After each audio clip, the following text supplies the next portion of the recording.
انہوں نے کہا اب کے پروردگار سے پھر درخواست کیجئے کہ ہم کو بتا دے کہ وہ اور کس کس طرح کا ہو،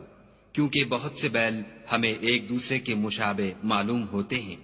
پھر خدا نے چاہا تو ہمیں ٹھیک بات معلوم ہو جائے گی۔ موسیٰ نے کہا کہ خدا فرماتا ہے کہ وہ بیل کام میں لگا ہوا نہ ہو، نہ تو زمین جوتتا ہو اور نہ کھیتی کو پانی دیتا ہو،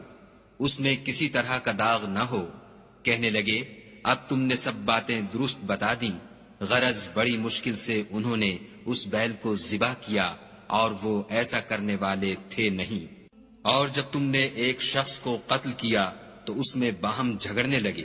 لیکن جو بات تم چھپا رہے تھے خدا اس کو ظاہر کرنے والا تھا۔ تو ہم نے کہا کہ اس بیل کا کوئی سا ٹکڑا مقتول کو مارو، اس طرح خدا مردوں کو زندہ کرتا ہے اور تم کو اپنی قدرت کی نشانیاں دکھاتا ہے تاکہ تم سمجھو۔ پھر اس کے بعد تمہارے دل سخت ہو گئے گویا وہ پتھر ہے یا ان سے بھی زیادہ سخت،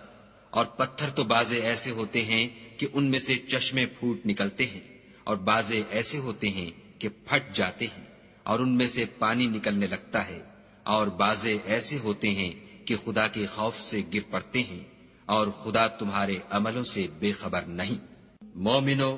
کیا تم امید رکھتے ہو کہ یہ لوگ تمہارے دین کے قائل ہو جائیں گے، حالانکہ ان میں سے کچھ لوگ کلام خدا یعنی تورات کو سنتے، پھر اس کے سمجھ لینے کے بعد اس کو جان بوجھ کر بدل دیتے رہے ہیں۔